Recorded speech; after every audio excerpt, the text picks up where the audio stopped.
Bueno, damos la bienvenida al hermano Manuel Casiani, quien apareció aquí esta mañana. Y bienvenido, hermano Manuel. Gracias, hermano Celestino. Un saludo de buenos días, la bendición para todos nuestros oyentes y también para la hermana Mercedes que está en los controles. Decíamos que íbamos a mirar un poco la influencia de las culturas. Y la cultura se expresa en muchas maneras, ¿no? De muchas formas. No solamente en lo que uno come o en lo que uno vive, las costumbres de tratar a otros. Por ejemplo, hay una definición de cultura muy interesante que dice que es muy sencilla. Dice, cultura es todo lo que se transmite no biológicamente. Oiga, muy interesante. Sí, es muy sencilla, ¿no? Sí.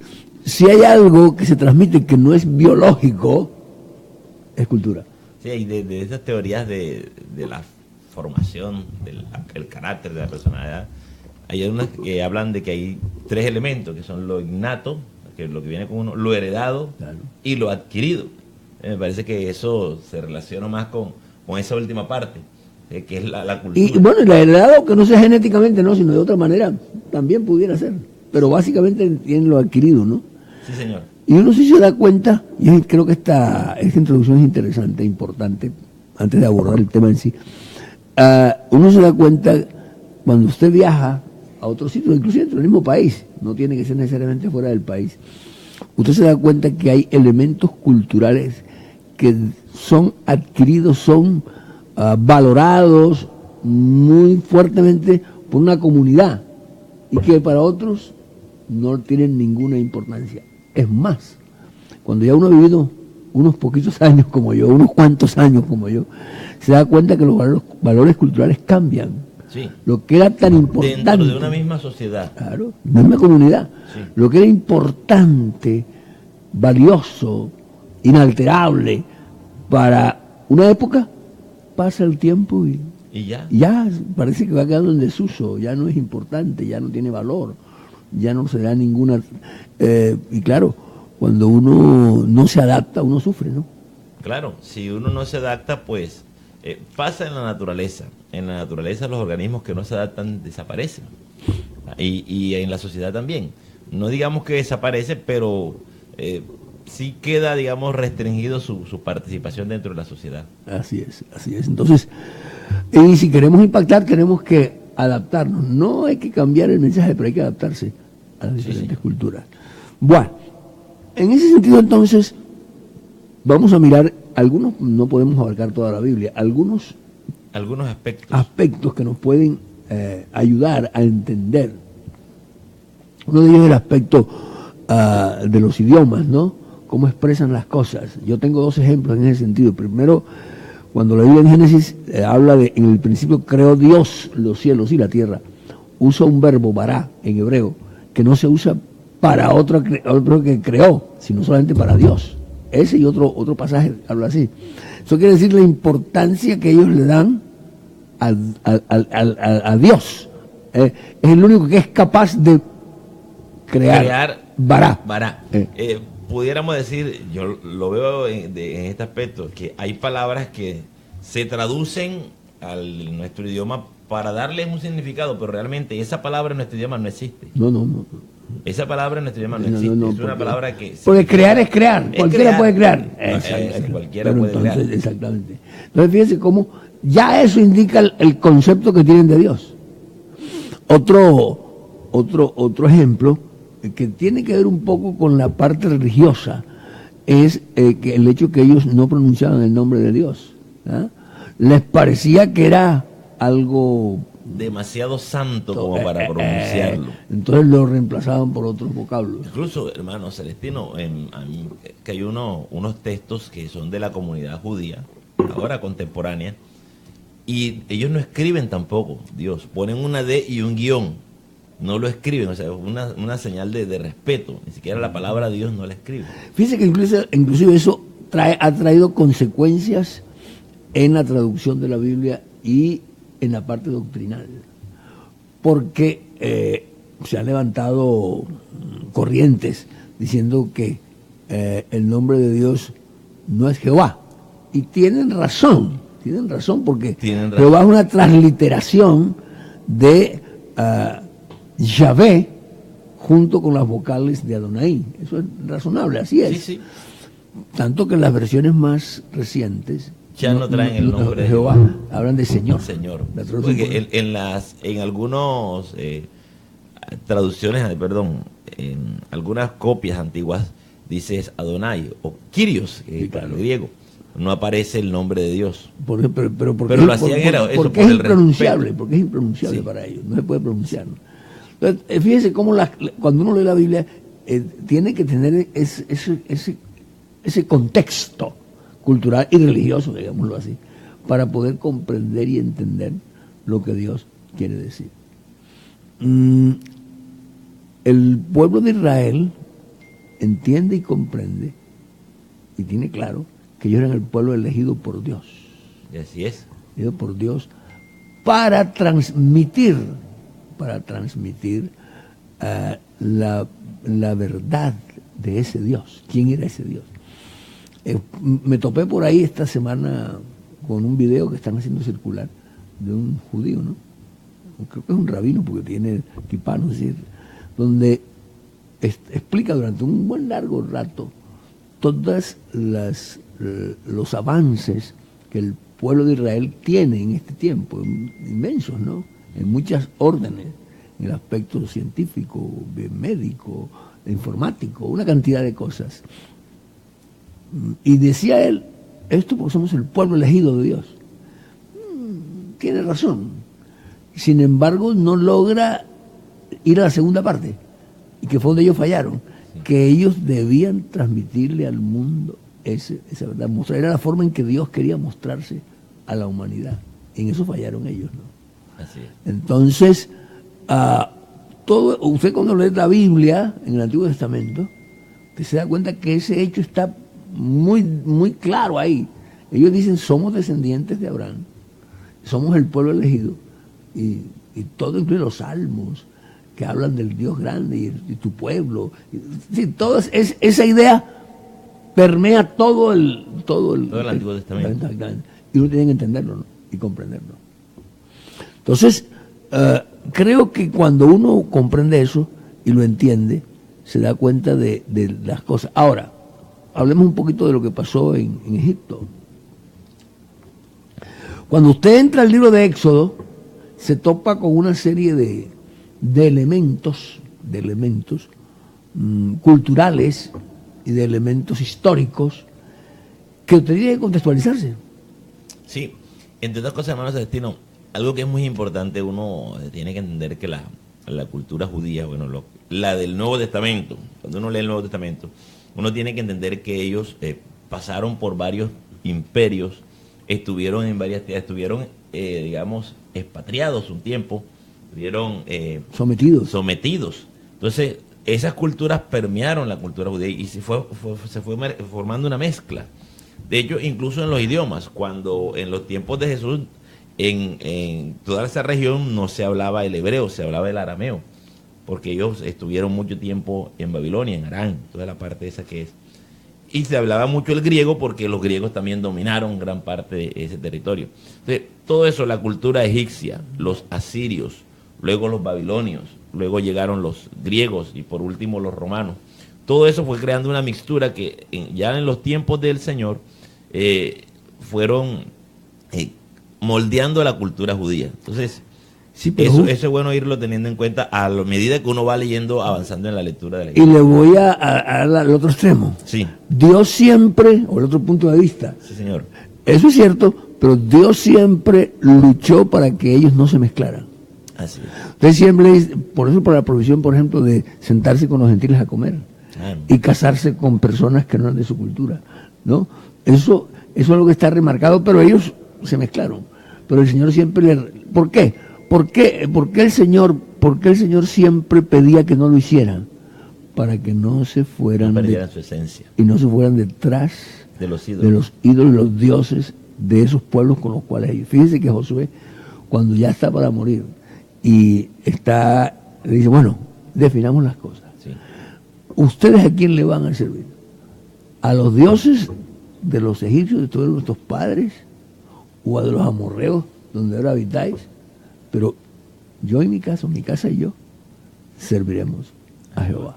Entonces, fíjense que esa es como la permanente lucha, ¿no? La permanente lucha de que ellos no se mezclen, de que sirvan al único Dios, pero es triste ver cómo fácilmente se iban tras dioses ajenos. Nada más recordemos cuando Moisés sube al monte Horeb a recibir las tablas de la ley y se demora y le dicen a Aarón que le fabrique un becerro porque ellos quieren adorar, tener un Dios. 1 mes y 1 semana. Y les pareció Y ya cambiaron de Dios. Entonces, ese no tenía muy metido en su corazón eso, ¿no? Las circunstancias Sí, pero ¿sabes qué analizo yo, hermano Celestino? La lucha de los profetas, o sea, del Señor a través de los profetas, durante casi todo el Antiguo Testamento fue eso, la idolatría. Baal, Acera, Toret.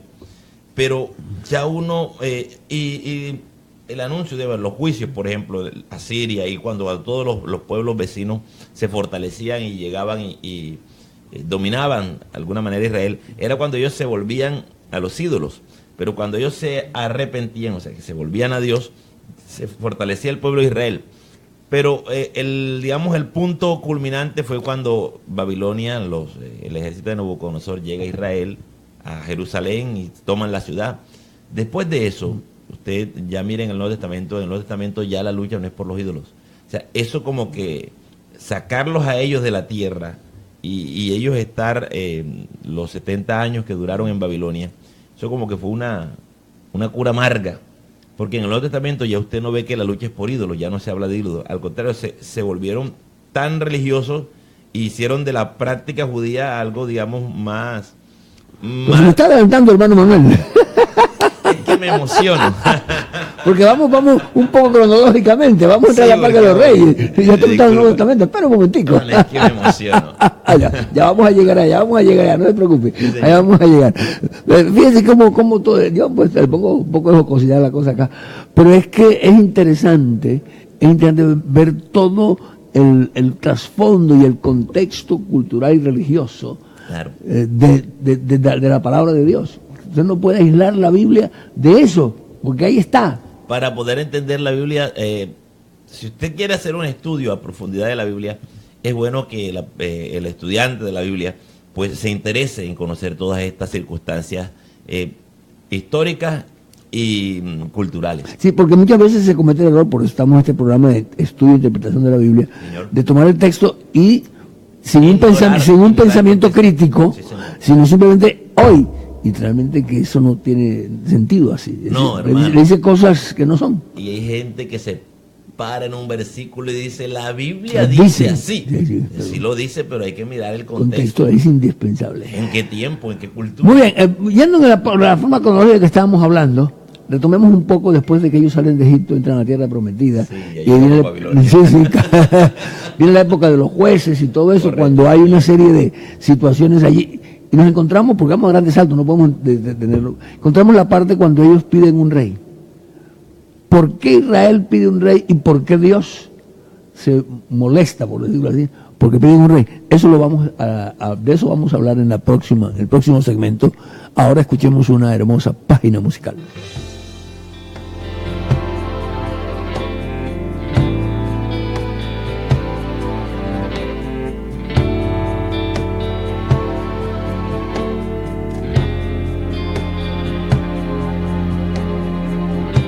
Muchos me han juzgado porque creo en tu gloria, porque creo que puedes hacer lo imposible solo con creer. Pero yo no necesito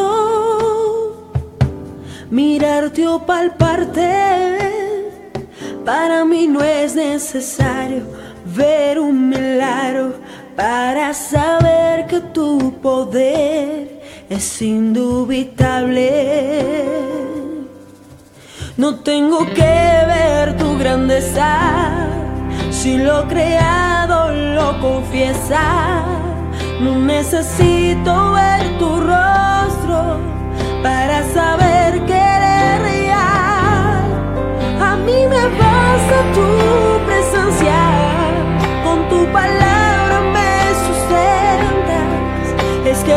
espíritu me llena. Señor, no pido nada más. A mí me basta con sentirte, saciándome a cada instante de tu amor inmensurable. No necesito nada más, solo tu presencia.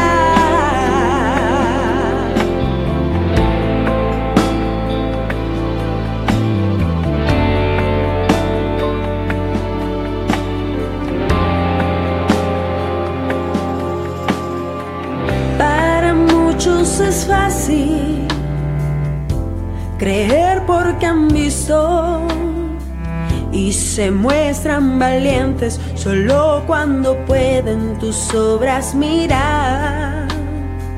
Pero yo no necesito ver para creerte. Para mí no es necesario tocar tu costado para saber que fuiste tú quien venció a la muerte.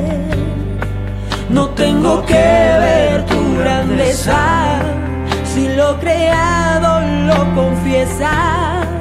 No necesito ver tu rostro para saber que eres real. A mí me basta tu presencia, con tu palabra me sustentas.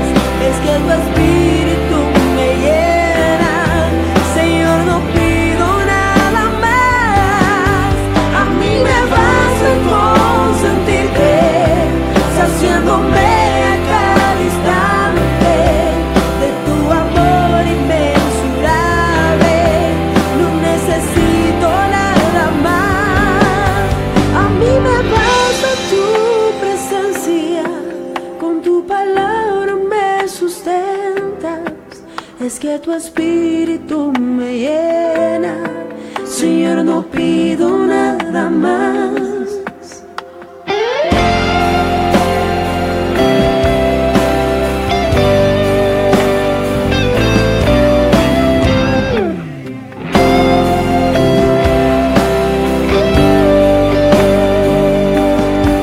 A mí me basta tu presencia, con tu palabra me sustentas. Es que tu espíritu me llena. Señor, no pido nada más, solo tu presencia. Bien, reportamos sintonía de los hermanos Rubén Araujo y Merlis Yepes desde España. Jainis Era nos dice: saludo a todos, que Dios prospere su ministerio y sus vidas. Está en Ponedera. Lo mismo hermano Nelson Sandoval allá en Los Cusules, Ernelda Ávila en Los Cusules, Ana Rojas de Rivera en el Paraguay, Wilson Barón en Villa Soledad, Mónica Gutiérrez, Lourdes Balseiro desde Cincelejo, Fabio Fernández, John Jairo Serna, Jaiber Peinado, nuestro hermano misionero Gerardo Blanco en Alemania, Dios te bendiga Gerardo, hermanos en Estados Unidos, y Leslie Gutiérrez también. Todo Igualmente para todos de, ellos. igualmente de Caracas, Venezuela, el hermano Luis Beltrán también nos está saludando, la hermana Elvira Rodríguez Escobar de Santa Tomás Tercera, y la hermana Betty Cecilia se aparece acá y dice: Dios le bendiga, muy buenos días. Hermano, hay un hermano que tiene una, dice que ¿quién entrevista a quién? ¿No? El programa no es una entrevista. El formato de este programa no es una entrevista, es un conversatorio. Sí, estamos charlando aquí Y amenamente. pueden acerca ser de- inclusive discusiones amenas, en el buen sentido de la palabra. Nos gustaría, si alguno tiene algún comentario o un aporte que hacer, lo pudiera hacer también dentro de los comentarios que estamos haciendo aquí.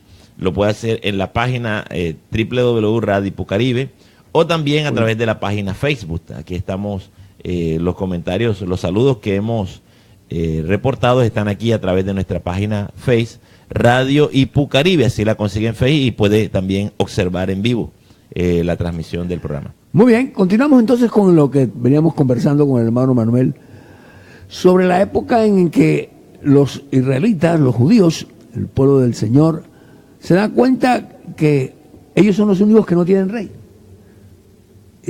Un sistema de gobierno que era el corriente en esa época. El monárquico. Exactamente. Y entonces ellos quieren rey.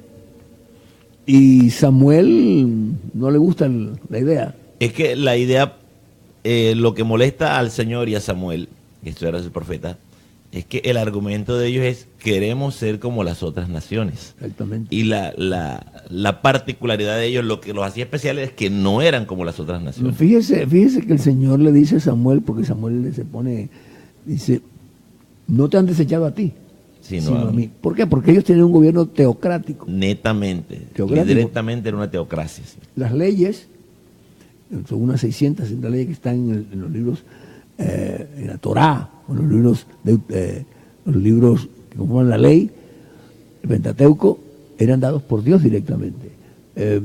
Hay que recordar que eran leyes ceremoniales, leyes morales y leyes civiles, Sí. porque era un pueblo, un montón de gente andando por el desierto y que ahora vivía en un país que ocuparon, que no era de ellos, que ocuparon, y el Señor tenía que darles normas de convivencia. Qué bueno, hermano Celestino, tocar eso, de que la legislación que tenía el pueblo de Israel no era netamente religiosa. No, por también eso. era civil. Claro. Entonces, porque algunos que quieren persistir en la ley, es que la ley fue dada para gobernar una nación, no era solamente el aspecto religioso, incluía el aspecto religiooso de cómo... y dos aspectos, el ceremonial y el moral, Sí. fíjese, que son bien importantes. Y quien quiera seguir la ley hoy en día está viviendo anacrónicamente, fuera de texto, fuera Sí. de mundo, no sé cómo decirlo, ¿no? Sí, está como unos 5.000 años atrasado. No, aparte, eso opera para una teocracia. Únicamente. Exactamente, no para este tiempo. Y si usted quiere seguir lo que dice algunas cosas de la ley y baja unos versículos, dice otra cosa que es imposible de hacer. Claro. Porque era para eso, era para ese tiempo. Eso, cuando uno contextualiza la ley así, se da cuenta que realmente estamos en una época mucho mejor ahora. Una Sí, época de no, gracia. por poner un ejemplo, llama la atención lo que la Reina Valera llama como lepra, que hay una cantidad de cosas que eran de sanidad, eran leyes de salubridad, que por decir ahora que nos las daría el gobierno también, por No es que cuestiones ellos de salud. vivían como pueblos nómadas, peor. Sí, entonces, hay algunas cosas que son como hongo que se salen en las paredes por la humedad, a eso le llamaban lepra y declaraban inmunda la casa o la pared. Y Pero- ahora eso de inmundo tiene también su connotación. Sí. No es inmundo en sí que no se puede ni tocar, no, es inmundo para presentarse a Dios. No es dado consagrar eso a Dios. Eso no se puede presentar delante de Dios. Ese es el concepto, ¿no? Entonces, Qué bueno analizar todos esos aspectos. por eso, perdón, me voy a saltar un poquito aquí, pero Sí. no resisto la tentación. Dígalo. Siguiendo su mal ejemplo. Cuando Pablo habla de que cuando un hombre o una mujer que es creyente se casa o tiene hijos con uno que no es creyente, habla de que sus hijos serían inmundos. ¿Cómo es posible? No pueden presentarse. No. Es eso. Son que no es digno, pero son santificados porque el hermano es el padre o la madre. Volvemos a lo que yo le decía ahorita. Hay palabras que como tal los traductores buscan una equivalencia, algo El muy equivalente. parecido, sí. Pero muchas de esas palabras que vienen del hebreo o del griego al español no se pueden traducir en la esencia que tenían en el principio. Exactamente. Entonces, volviendo a la época de los reyes, la lucha constante del Señor, justamente porque hay que contextualizar también.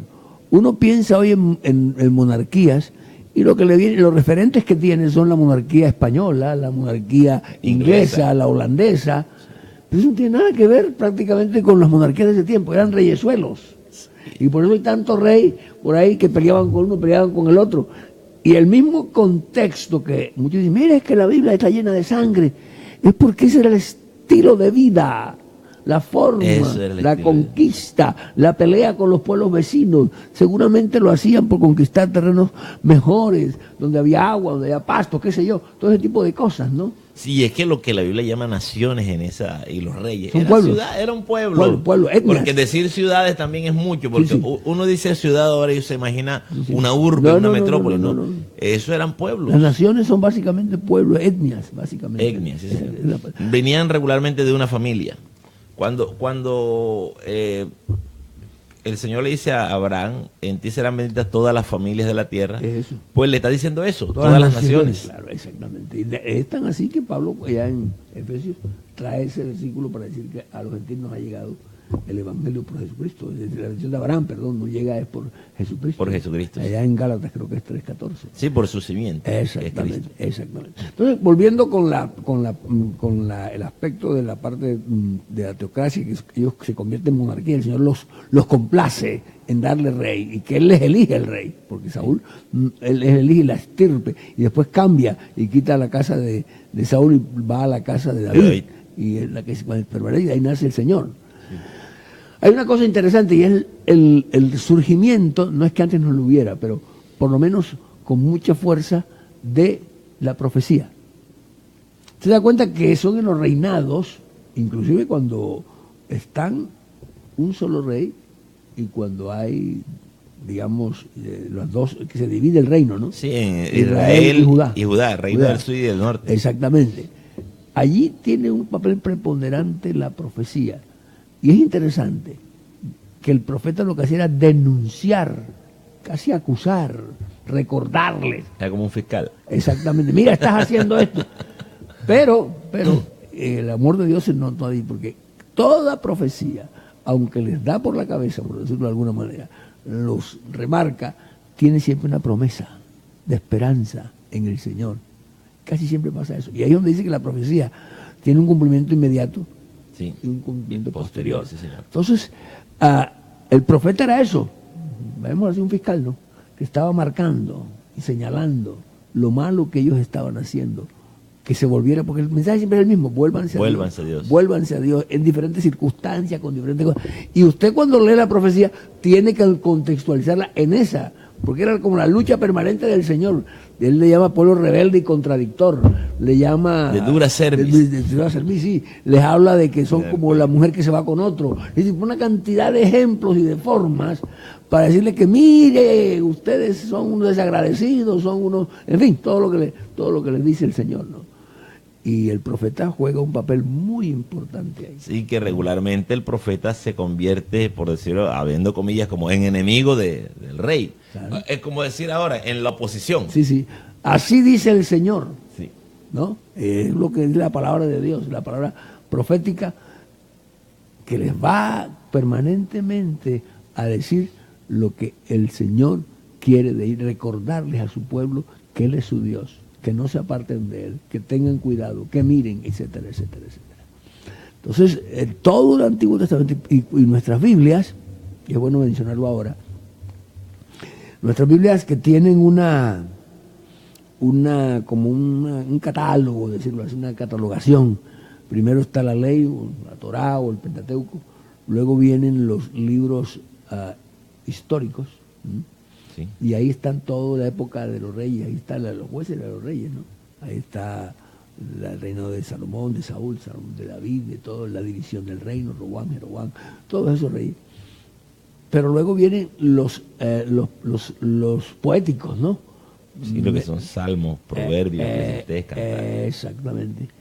Y avanza hacia los proféticos, pero esos proféticos hay que contextualizarlos con los históricos. Sí, eso es lo que la Biblia que tenemos nosotros no tiene un orden cronológico. No, cronológico. Más bien el orden que Como le temático, establecieron fue podríamos por decir. temático, sí señor, temático. Pero hay unas Biblias que sí vienen, digamos, organizadas cronológicamente. Claro, para uno que está acostumbrado ya Es muy difícil. es complicado. Pero sí trae, por ejemplo, los libros organizados de acuerdo al tiempo en que se escribieron. Entonces, sí es bueno saber que a veces los profetas que uno los encuentra por acá al final del Antiguo Testamento, habría que insertarlos en los relatos de los reyes. Hay que hacerlo, hay Sí, que hacerlo. hay que hacer el ejercicio. Y hay tablas que le ayudan, ¿no? Hay Sí. tablas que ayudas, en algunas Biblias traen ayudas al final, donde dicen el profeta durante qué reinado fue que estuvo profetizando. Entonces usted eso es más, los profetas, algunos libros traen ese contexto. Al inicio dice En tiempo profecía de que rey vino en- Isaías, por Exacto. ejemplo, en el libro de Isaías. Entonces todo eso hay que contextualizarlo para entender y comprender cómo se da la palabra de Dios, en qué momento se da. Recuerda que estamos hablando del contexto cultural y el contexto histórico. Histórico. Eso es fundamental en la interpretación bíblica. Si usted no lo hace, usted comete muchos errores de interpretación y pone a decir a la Biblia cosas que no está diciendo. Hermano, perdí la cuenta de las veces que la gente a veces le viene a uno con una profecía de Ezequiel o de Jeremías y dice, hermano, ¿qué me quiere decir el Señor aquí? Y, eso es bien complicado, ¿sabes? Bien complicado. La gente toma una profecía que fue para un rey o para un momento determinado y no le hacen interpretación, quieren hacerle aplicación inmediatamente. Claro, eso es un error. Yo sí pienso que la escritura, cualquier parte de la escritura uno le puede hacer aplicación, pero porque lo tiene primero... el principio, recuerda que hemos dicho aquí, sí, señor. siempre tiene que buscar es el principio. Claro. El principio usted lo puede aplicar. Claro. Pero el hecho histórico, la práctica, tienes que meterlo en el momento que está pasando. No hay otra alternativa. Es decir, cuando usted lee la Biblia tiene que distinguir entre el principio y la práctica. Eso es un elemento fundamental en el estudio de la palabra de Dios. Aclaremos una cosa, es muy bueno saberlo, decirle a los oyentes. Cuando hablamos de principio, hablamos de las cosas que no cambian. El principio de Génesis y Apocalipsis, eso... por ejemplo, que adorar a un solo y únicamente a Dios. Eso es un principio que se mantiene en toda la Biblia. Claro. O sea, con todos los más dice que eso no cambia nunca. ¿Ya? La misericordia de Dios tampoco nunca cambia. La fidelidad de Dios, eso tampoco nunca cambia. Entonces uno se expresa. Bueno, los salmos son ricos en eso, ¿no? El salmista, inspirado por el Señor, habla de una manera en que lo nutre a uno. Por eso son tan dicientes los salmos. Porque... claro, ahora hay un contexto un poquito fuerte a veces, que a los enemigos los vas a aplastar, los vas a matar y el diente. Los salmos imprecatorios. Sí, todo eso. Pero tú rescatas el principio de la fidelidad, del amor de Dios, del cuidado de Dios. ¿Ah? Sí, señor. De la grandeza de Dios. Eso es importante en nuestra relación con Dios. Pero quisiera volver a lo que hablamos entonces el lunes pasado, las prácticas. Nosotros tenemos prácticas todavía que algunas son traídas y, bueno, son bíblicas, pero las formas tienen que ser diferentes porque nosotros estamos en otro contexto. Hablamos del ayuno, se recuerda, hermano Celestino, hablamos de la vigilia, de la forma del culto. Nosotros hacemos un culto, digamos, unos servicios, para no utilizar la palabra culto. Me gusta como los hermanos norteamericanos no le dicen culto, le dicen meeting. Reunión. Es decir, le dan una connotación un poco más. Let's go to the meeting, vamos al culto. Reuniríamos uno, pero es a la reunión, si uno lo no, y es que así es. Porque es que el culto es permanente. El culto es mi vida. El culto es lo que yo soy y lo que yo... es decir, eso es importante. Nosotros casi estamos reduciendo el culto al momento de las 2 horas y media. Pensamos... que tampoco todo es culto. Sí. Porque hay anuncios y hay cosas. Sí. Le decimos culto es a la reunión que tenemos.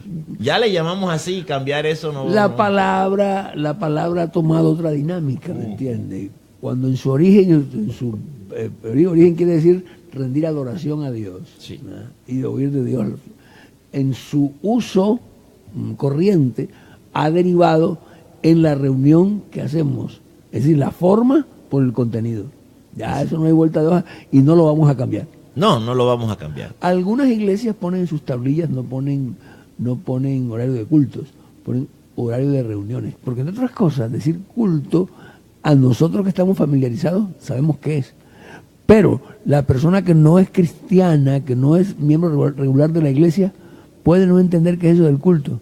Muy buena estrategia. Sí. Entonces, ahora nuestra reunión, horario de reuniones, queda más. No, y es que, de hecho, hermano Celestino, las reuniones que tenemos tienen diferentes formatos. Por ejemplo, los jóvenes hacen conversatorios, hacen mesas redondas, se hacen foros. Pero aquí también viene otro problema. ¿Sí? Y es que algunos hermanos bien tradicionalistas, cuando se hace una reunión estamos así, haciendo cultos. No sé yo. Una vez, yo tengo una anécdota en una iglesia, porque cambiaron la forma de las bancas. De los jóvenes, ¿sabes que les gusta cambiar? Sí. Pusieron las bancas no así, sino así. Pues llegó y se fue de la iglesia, del templo ese día, no asistió a la reunión. Horrorizado. Horrorizado. No rasgó sus vestiduras. Esto lo enmarcamos de lo que estamos hablando. De que las costumbres van cambiando, pero la esencia, el principio, que es la adoración a Dios, que es enseñar la palabra, que es transmitir lo que el Señor nos ha mandado, Pues Y el apóstol Pablo lo dijo de una forma, dice, a los judíos me he hecho como judío, a los gentiles como si fuera gentil, a los que están bajo la ley como están no, bajo la y si ley. supieran que Jesucristo enseñaba sentado. Ah, Lo dice sentando, dice, muchos textos Sí, dicen, sí. les hablaba. ¿Qué problema hay? Entonces, bueno, la cosa está muy agradable, pero tenemos que irnos a otra página, a otro corte musical, para abordar ya en el último segmento la parte del Nuevo Testamento. Ahora sí, hermano. señor. Es que estaba emocionado, hermano.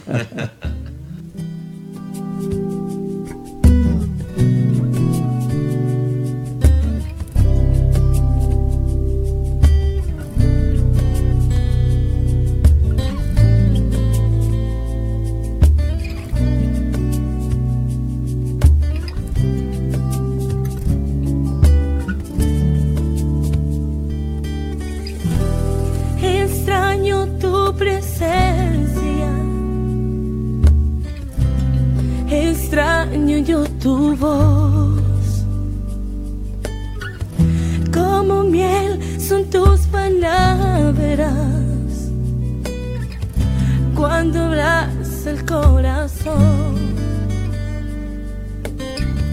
Como un bálsamo ungüento derramado en mi interior. Así son tus palabras, oh, cuando hablas al corazón. Extraño tu presencia, oh, extraño yo tu voz. Como miel son tus palabras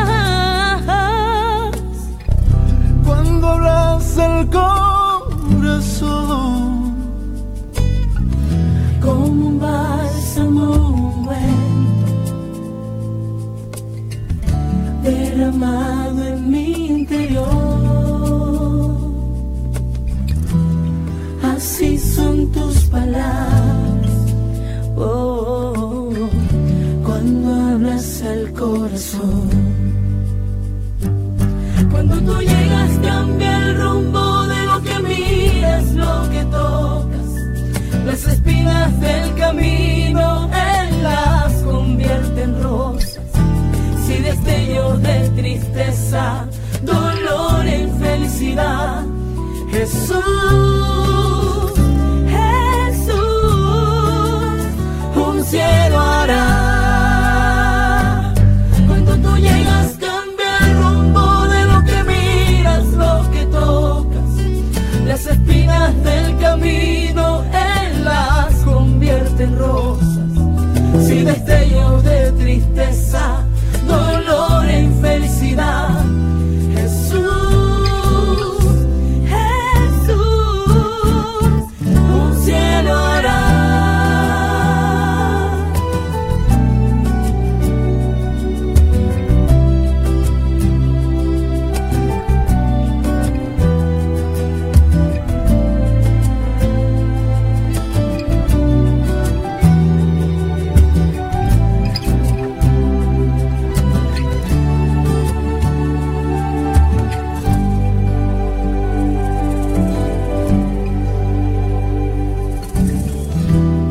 extraño tu presencia, oh, extraño yo tu voz.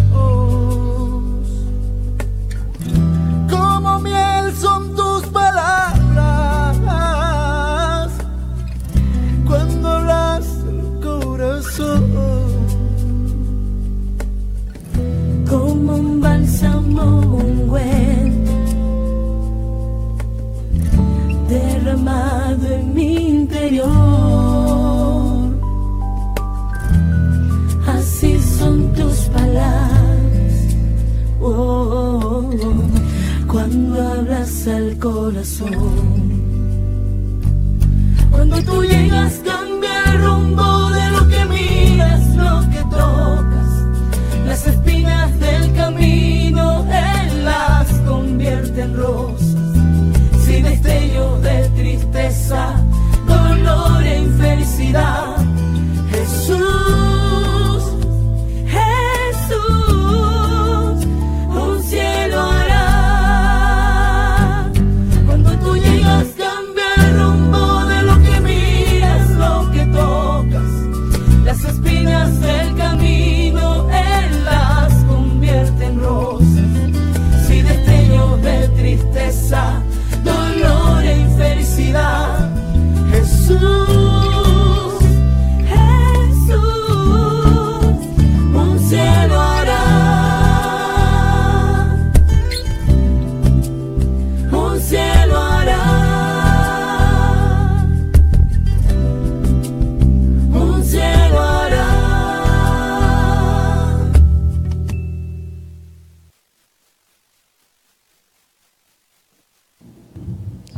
Bueno, seguimos en estudio, interpretación de la Biblia, reportando sintonía, la hermana Kelly Joana Robles.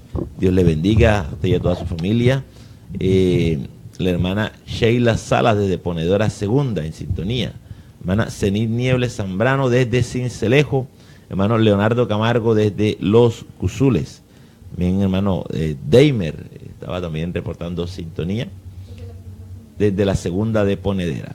Para todos ustedes, nuestro deseo es que se inquieten y puedan seguir en el estudio de la Escritura.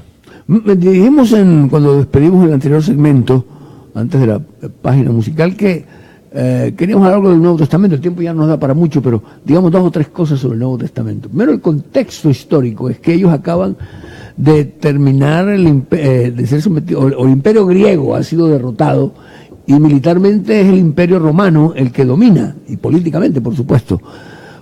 Pero culturalmente las costumbres griegas estaban muy arraigadas en la sociedad. Entonces, cuando usted lee el Nuevo Testamento, usted tiene que darse cuenta que hay, digamos, 3 culturas allí. La griega, por lo que hemos dicho, que la costumbre y su influencia.